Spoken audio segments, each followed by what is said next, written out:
Sir आपको और आपके फार्म को देखकर लग रहा है कि ये गरीबों का काम नहीं है, ये अमीरों वाला काम है, क्या कहेंगे? है तो अमीरों वाला काम ही, क्योंकि माशाल्लाह एक एक बर्ड जो है वो बड़ा कीमती होता है और मालियत भी काफ़ी ज़्यादा होती है। और ये जो शौक़ है ये बड़ा माशाल्लाह बेहतरीन शौक़ है।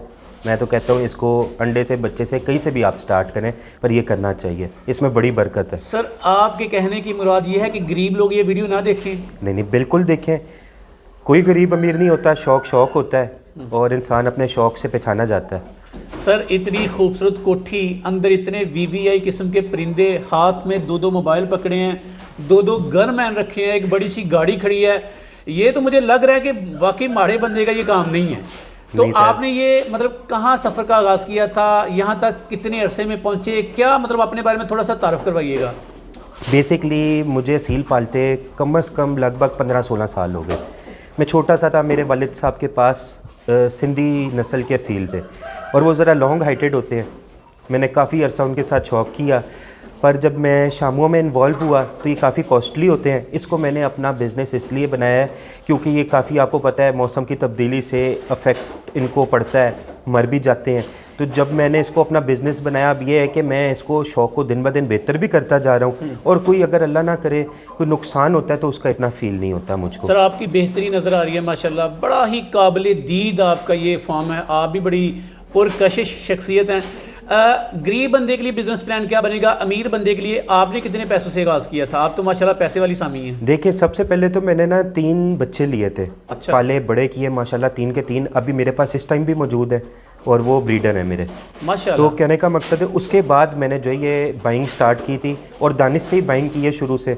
अभी भी शिपमेंट में मेरा काफ़ी सामान बर्ड्स, जी फैंसी बर्ड्स वाले, ठीक। तो अ नेम ऑफ ट्रस्ट, कहने का मकसद है भाई आप बच्चे लेके भी स्टार्ट कर सकते हैं। ये तो टाइम पीरियड की सारी गेम है, जिसका जितना माहाना खर्चा है वो उस हिसाब से अपने आप को देखे।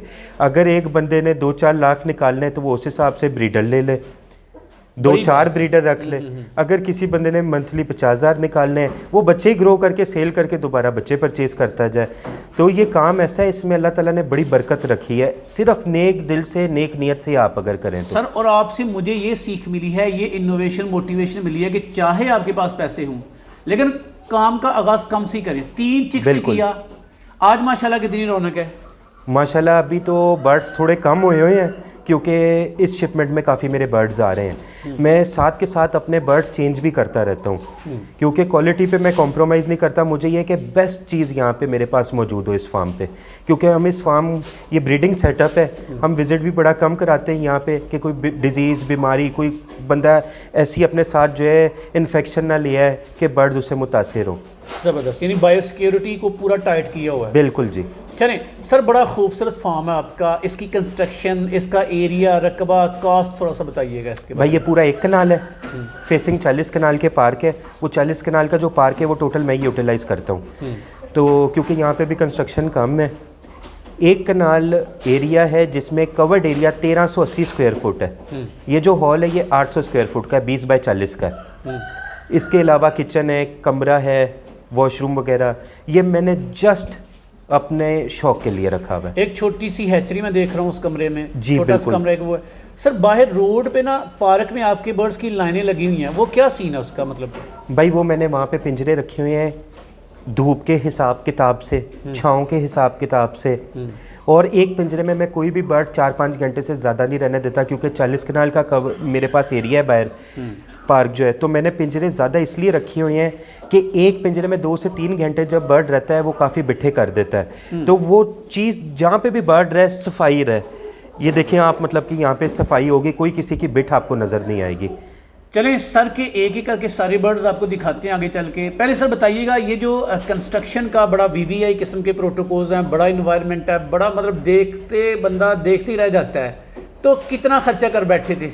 भाई ये टोटल मेरा 47 लाख रुपया खर्चा हुआ है।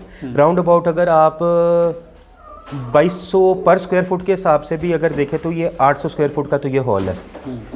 तो ये हॉल भी मुझे 17-18 लाख रुपए का कॉस्ट किया हुआ है। 47 लाख लगाए जी। मेरा प्लॉट नंबर भी 47 है, ऊपर भी 47 ही लगे। चले, कमा कितने लिए? अल्हम्दुलिल्लाह, मेरा छोटा भाई है गाड़ियों के सेल परचेज़ का काम करता है, डिटेलिंग स्टूडियो भी है उसका, वर्कशॉप भी है उसकी गाड़ियों की, और अब वो भी इस साइड पे उसका रुझान बढ़ता चला जा रहा है। मतलब वहाँ उस काम से ज़्यादा इस काम में मतलब जी, अट्रैक्शन है। इस काम में अल्लाह ताला ने बहुत बरकत रखी है। सिर्फ ये है कि आप से हर बंदा राज़ी हो, जो आपके पास कस्टमर आए आप किसी का दिल ना तोड़ें, दिल ना दुखाएं, क्योंकि लोग काफ़ी हसरत और उम्मीद लेके आते हैं। कोई कम दे रहा है, ज़्यादा दे रहा है, किसी को आप मुंह ना मोड़ें, जो वो दे रहा है आप उसको दे दें चीज़। वेरी नाइस यार। सर बताइएगा आपके काम करने का तरीक़ेकार क्या है, कैसे काम कर रहे हैं आप, मतलब आपका बिजनेस प्लान क्या है? बर्ड्स की ब्रीडिंग करवा रहे हैं, चिक सेल कर रहे हैं, एग सेल कर रहे हैं, ब्रीडर सेल कर रहे हैं, कैसे कर रहे हैं आप ये? मेन चीज़ तो मैं भाई ये ब्रीडिंग सेटअप है, बच्चे ही सेल करता हूँ। हाँ, जिस बर्ड से मैं उकता जाता हूँ या दिल भर जाता है वो फिर मैं 20-30-40 हज़ार लॉस पे भी बेच देता हूँ, क्योंकि मैंने अपने आप को अपग्रेड करना है। ये शौक़ मेरा है ही इसलिए कि मैं अपने आप को दिन ब दिन अपग्रेड करता जाऊँ। आप तो फिर हरजाई निकले। दानिश कहता है मैंने अपने जो मेरे बर्ड्स के साथ पहली मोहब्बत थी वो पहली मोहब्बत मैंने नहीं छोड़ी, आज भी वो बर्ड्स मेरी आंखों की ठंडक है, लेकिन आप तो बर्ड्स ही चेंज कर देते हैं। तो बस ये मोहब्बत का लेवल कैसा है? ये दिल ऐसा, ये कहीं रुकता नहीं है। बेहतर से बेहतरी की तलाश रहती है। जी बिल्कुल रहती है, बचपन से। अच्छा चले सर, माशाल्लाह देख रहे हैं नीचे बड़ा चमके मार रहा है, आपका छत भी चमके मार रहा है, लेकिन क्या ये एनवायरनमेंट बर्ड्स के लिए, शामों के लिए आइडियल है? बिल्कुल आइडियल है, क्योंकि यहाँ पे हम इनको थोड़ा टाइम ही सिर्फ बंद करते हैं। जैसे कि अब आगे धुंध आएगी, सर्दी आएगी ना, तो फिर हम अंदर एटमॉस्फेयर उस हिसाब से रखेंगे। अभी तो यहाँ पे अंदर जो है नीचे जो चावल का छिलका है वो भी डलने वाला है, वो मैंने नहीं अभी तक डलवाया, क्योंकि अब तक वो शेलर्स पे अवेलेबल नहीं है। ठीक, उसको तो कहते हैं। ठीक। तो सर आपके बर्ड्स की फिर दिन भर की रूटीन यहाँ पे क्या बनती है, शिफ्टिंग का टाइम वगैरह क्या क्या मतलब? मैं आपको बताता हूँ, यहाँ पे बर्ड सिर्फ और सिर्फ मगरिब से आधा घंटा पहले एंटर हो जाता है और सुबह फजर के 1 घंटे बाद बर्ड बाहर आ जाता है। अच्छा, सिर्फ यहाँ पे हम लिमिटेड टाइम के लिए रखते हैं कि अंदर कोई किसी किस्म की स्मेल ना हो, सफाई का ख़ास ख्याल करते हैं। एक बर्ड 24 घंटे जहाँ पे रहता है ना, वहाँ पे स्मेल होती है। यहाँ पे आपको कोई स्मेल नहीं आई होगी। अच्छा, मुझे तो खुशबू आ रही है, मुझे ये नहीं पता लग रहा कि खुशबू आपके बर्ड्स की या आपने लगाई है महंगी सी खुशबू, मुझे ये नहीं समझ आ रही। खैर, तो सर कितने इतने बर्ड्स के लिए कितना टाइम दे रहे हैं? फुल टाइम कर रहे हैं, पार्ट टाइम कर रहे हैं आप? पिछले तकरीबन लगभग 40-45 डेज से रात को मैं यहीं पे रहता हूँ, जाता हूँ अपनी फैमिली से मिल लेता हूँ। मेरी रिहाइश इधर करीब ही है, लेक सिटी में। तो मैं यहाँ पे प्रॉपर टाइम दे रहा हूँ, जबकि मेरे पास काफ़ी मुलाजिम है। पहले मैं 7 से 8 घंटे यहाँ पे टाइम देता था, पर क्योंकि अब ब्रूडर्स पे नज़र रखनी पड़ती है, इंक्यूबेटर्स के टेम्परेचर पे, ह्यूमिडिटी पे, तो मोस्टली ज़्यादा टाइम मैं इधर ही देता हूँ। तो मतलब आप तो फुल टाइम तकरीबन कर रहे हैं? तकरीबन ऑलमोस्ट फुल टाइम ही यहाँ पे मैं। चलें सर, शामों की दुनिया में, फैंसी चिकन फार्मिंग की दुनिया में लोग ब्राइट रोशन पहलू की तो बड़ी बड़ी बातें करते हैं। मैं इतनी कमाइयाँ कर ली, इतनी गाड़ियाँ ले ली जनाब, बड़े बड़े काम कर लिए। कोई तारीख पहलू बताएं, कोई ऐसी मुश्किलात बताएं, या इस कारोबार की कोई खामी जो आपकी नज़र में है? जी, मेरा ये पहला साल था, मुझको ये नहीं पता था कि ब्रीड जो है मई के बाद नहीं लेनी चाहिए। अच्छा, तो मैं ब्रीड चुप करके लेता रहा। बाद में जो एग्स रेशो निकला ना, वो 10 में से 7 अंडे फर्टाइल निकले। अच्छा। 3 ज़ाया हो जाए, मैं बड़ा डिसहार्ट हुआ। मैंने दानिश से पता किया, मैं कहा यार मेरा तो कभी एग अनफर्टाइल नहीं निकला।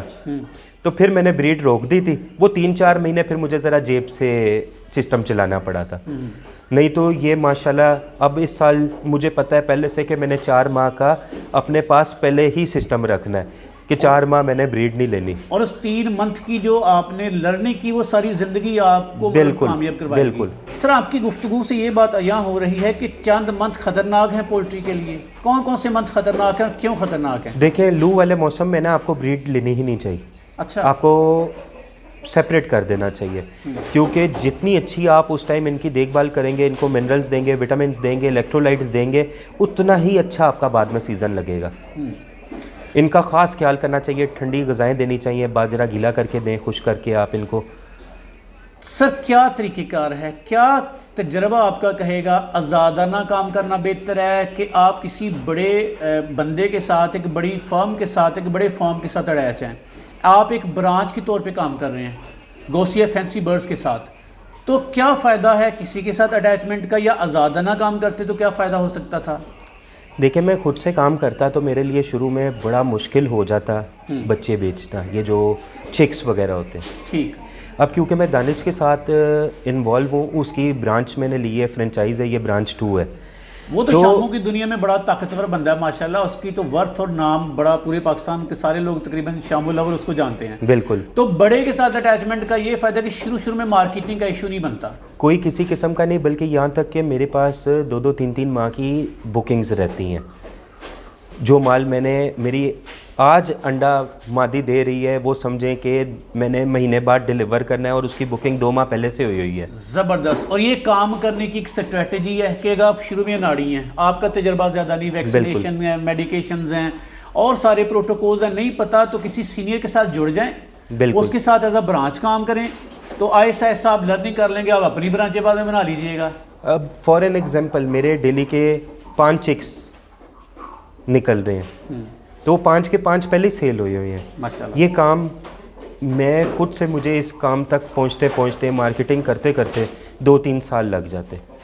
जो ट्रेंड चल रहा होता है और जो ट्रेंड सेटर होता है या ट्रेंड मेकर होता है, हमेशा आपको उसके साथ मिल के काम करना चाहिए, ना कि आप अपना खुद से 1.5 ईंट की मस्जिद बना लें।